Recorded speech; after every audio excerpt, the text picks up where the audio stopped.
గుడివాడ అమర్నాథ్ గారు home minister Vangalapudi Anitha గారి గురించి ఏదో మాట్లాడారని చెప్పి ఆడవాళ్ళ గురించి వారి మేకప్ల గురించి ఈ రకంగా మాట్లాడొచ్చా అని చెప్పి కూటమికి సంబంధించినటువంటి లీడర్లు కానీ వారి మీడియా కానీ వారి సోషల్ మీడియాలో కానీ పెడుతున్నటువంటి పోస్టులకు సంబంధించి కొన్ని గంటల్లోనే దిమ్మ తిరిగేటువంటి కౌంటర్ వైఎస్ఆర్ కాంగ్రెస్ పార్టీ ఇచ్చినందుకు సంతోషపడాలి. ఎందుకంటే ఇప్పుడు ఏదైతే వాళ్ళు కౌంటర్గా పెట్టినటువంటి వీడియోలన్నీ కూడా గతంలో వైసీపీ అధికారంలో ఉన్నప్పుడు వీరు మాట్లాడినటువంటి మాటలు.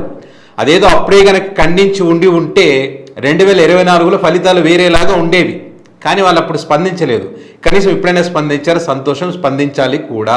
గుడివాడ అమర్నాథ్ గారు ఒక మాట అన్నారు అనగానే ప్రెస్ మీట్ పెట్టేసి మాట్లాడేస్తూ ఉన్నారు క్షమాపణలు చెప్పాలని చెప్పి. కుప్పం నియోజకవర్గంలో ఒక తల్లిని చెట్టుకు కట్టేసి ఒక కొడుకు ముందు కొడతా ఉంటే కనీసం అప్పుడు ఒక ప్రెస్ మీట్ పెట్టి దానికి సంబంధించి ఎప్పుడైనా మాట్లాడారా? అప్పుడు బయటికి రాలేదు, కానీ ఇప్పుడు బయటికి వచ్చారు. జనసేన పార్టీకి సంబంధించినటువంటి ఎమ్మెల్యే మోసం చేస్తే ఒక మహిళ రోడ్డు ఎక్కితే ఆ మహిళ న్యాయం కావాలని కోరిందని చెప్పి ఆ పార్టీకి సంబంధించినటువంటి వాళ్ళు నడి రోడ్డు మీద కొడితే కూడా అప్పుడు బయటకు వచ్చి ప్రెస్ మీట్ పెట్టి మాట్లాడినటువంటి మరి వంగల్పూడి అనిత గారు ఈరోజు ప్రెస్ మీట్ పెట్టి మాట్లాడుతూ ఉన్నారు. 10 రోజులుగా తూనిలో చిన్నారి కనిపించకుండా పోయింది, ఏమైందో తెలియదు, అంతు చిక్కనటువంటి పరిస్థితి. ఇలాంటి సంఘటనలు గతంలో నంద్యాల జిల్లాలో కూడా జరిగాయి. అప్పుడు కానీ ఇప్పుడు కానీ ఒక ప్రెస్ మీట్ పెట్టి ఈ అంశానికి సంబంధించి హోమ్ మినిస్టర్ గారు మాట్లాడింది లేదు. గాదే సాయి కృష్ణకు సంబంధించి మిస్సింగ్ 4 రోజులు అవుతా ఉంది. లాకప్ డెత్ అయ్యారని చెప్పి చాలా మంది చెప్తా ఉన్నారు, కొట్టారని చెప్పి చాలా మంది చెప్తా ఉన్నారు, కాల్చి బూడిద చేశారని చెప్పి చాలా మంది చెప్తా ఉన్నారు. మరి దీనికి సంబంధించి ఒక ప్రెస్ మీట్ పెట్టి మాట్లాడేంత టైం లేదు. కానీ అమర్నాథ్ గారు ఏదో అన్నారని చెప్పి దాని గురించి మాట్లాడేస్తారు. చింతమనేని వీడియో బయటకు వచ్చింది, అందరికి తెలుసు, ఏం మాట్లాడారో తెలుసు, ఆ ఇంటి దగ్గర ఏ రకంగా గొడవ చేశారో తెలుసు, అది మీ పార్టీకి చెందినటువంటి వ్యక్తి ఇల్లే. సో దానికి సంబంధించి నాకు తెలియదు అంటారు. అంటే మీరు హోంమంత్రిగా ఉన్నారు, మీకే తెలియదు అంటే ఎట్లా?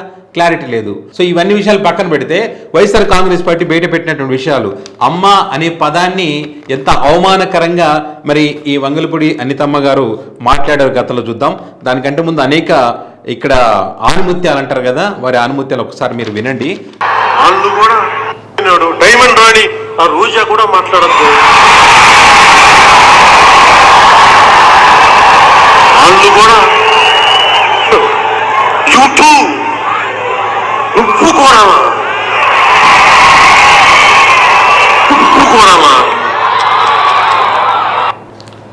డిప్యూటీ సీఎం పదవికి వన్నె తెచ్చినటువంటి పవన్ కళ్యాణ్ గతంలో పబ్లిక్ మధ్యలో మాట్లాడినటువంటి మాటలు రోజా గారి గురించి మరి అప్పుడు మీకు గుర్తుకు రాలేదు కదా, ఆడవాళ్ళకు అవమానం కలుగుతూ ఉంది కదా, ఇట్లా మాట్లాడకూడదు తప్పు అని చెప్పి మాట్లాడలేదు. అప్పుడు ప్రెస్ మీట్ పెట్టలేదు, అప్పుడు మాట్లాడలేదు. అప్పుడు వైసీపీ అధికారంలో ఉంది, అప్పుడు వాళ్ళు కూడా దీని గురించి ఏం మాట్లాడలే, పట్టించుకోలే. ఇంకొక వీడియో చూపిస్తా.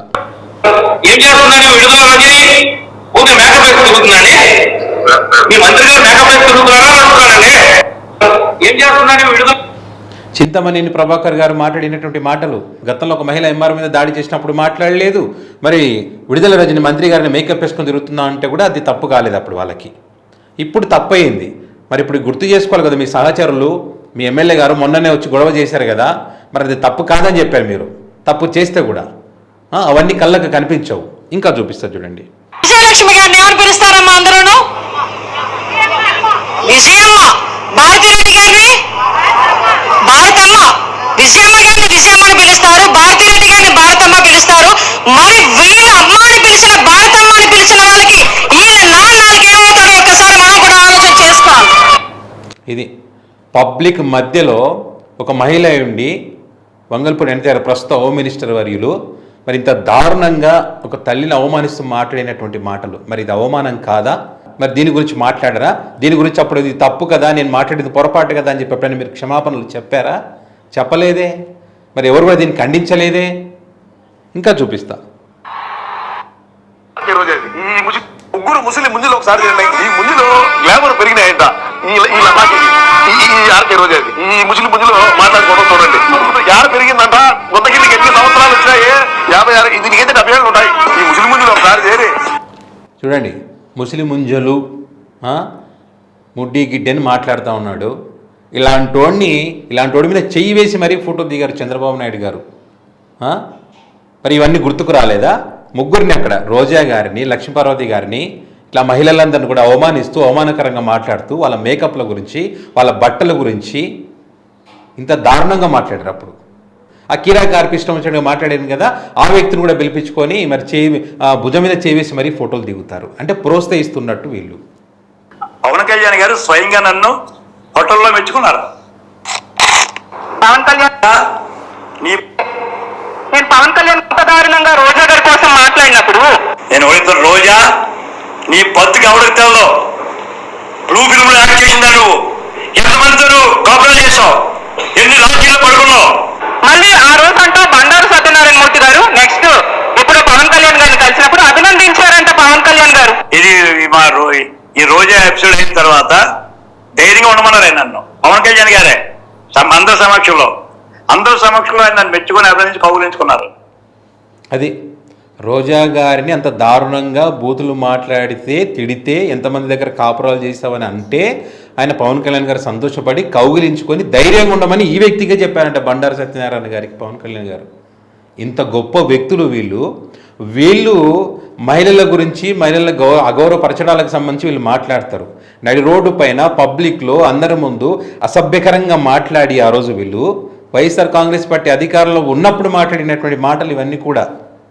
సో ఇప్పుడు నీతులు చెప్తా ఉన్నారు. నేను అడుగుతున్నా ఒకే మాట, నీ తల్లి మొగుడిచ్చాడా? మీ అమ్మమ్మ మొగుడిచ్చాడా? మీ నాన్నమ్మ మొగుడిచ్చాడా?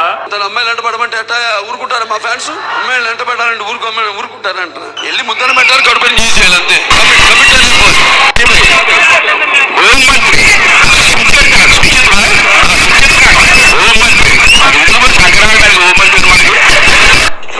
చేసుకుని నువ్వు బ్లూ ఫిల్మ్ లో యాక్ట్ చేసే నువ్వు, కిరాయికి వెళ్ళిందని నువ్వు, నీ బతుకు ఒక బజార్ బతుకు, ఒక బజార్ మనిషివి, ఒక బజార్ అయ్యి నువ్వు ఈ అదృష్టం బాగుండి వేళ మంత్రి అయిపోతే మీ భార్యలు కారు అని చెప్తే గుడ్డిగా నమ్మేసి కట్టుకున్న దాన్ని చెల్లిగా భావించి పెళ్లి సంబంధాలు చూడడానికి కూడా వెరవని వెన్నెముక లేని బ్యాచ్.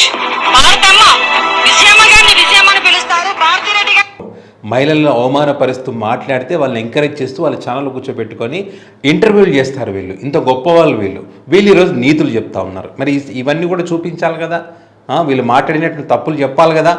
అవమానకరంగా మాట్లాడకపోయినా అవమానించకపోయినా కూడా అవమానించారంటూ హడావిడి చేస్తూ టాపిక్ను డైవర్ట్ చేసి ఇప్పుడు గాదే సాయికృష్ణ ఎపిసోడ్ ఉంది, దాన్ని డైవర్ట్ చేయాలనే ఉద్దేశంతో ఇట్లా మళ్ళీ ప్రెస్ మీట్ పెట్టేసి మాట్లాడేసి అది జరిగింది ఇది జరిగింది హడావిడి అనమాట. సో వైఎస్ఆర్ కాంగ్రెస్ పార్టీ కూడా కొంచెం అలర్ట్గా ఉంది కాబట్టి ఆ పాత వీళ్ళు మాట్లాడినటువంటి ఆ మొత్తం బయటికి తీసి ఇప్పుడు కొన్ని గంటల్లోనే సోషల్ మీడియా వేదికగా ప్రజలకు వాస్తవాలు చెప్పేటువంటి ప్రయత్నం చేస్తూ ఉన్నారు. వైఎస్ జగన్మోహన్ రెడ్డి గారిని వైసీపీలో ఉన్నటువంటి మాజీ మంత్రులను ఎమ్మెల్యేలను అవమానకరంగా మాట్లాడుతూ హోమ్ మినిస్టర్ వంగల్పూడి అనిత గారు ఏదైతే కామెంట్ చేస్తారో వాటికి సంబంధించినటువంటి వీడియో క్లిప్పింగ్స్ కూడా చాలా ఉన్నాయి. అతగాడు ఇతగాడు వాడు వీడు అంటూ దారుణంగా మాట్లాడినటువంటి పరిస్థితి. వాటికి సంబంధించి క్షమాపణలు ఎక్కడా చెప్పరు. తన పాలనలో వైఫల్యాలకు సంబంధించి ఎక్కడా మాట్లాడరు. సో సోషల్ మీడియా బలంగా ఉంది కాబట్టి సరిపోయింది, లేకపోతే వీళ్ళు చెప్పిందే నిజం అనుకునేటువంటి అవకాశం ఉంటుంది. సో ఇది పరిస్థితి. మరి ఈ అంశానికి సంబంధించి మీ అభిప్రాయాన్ని కామెంట్ రూపంలో పెట్టగలరు. Thank you.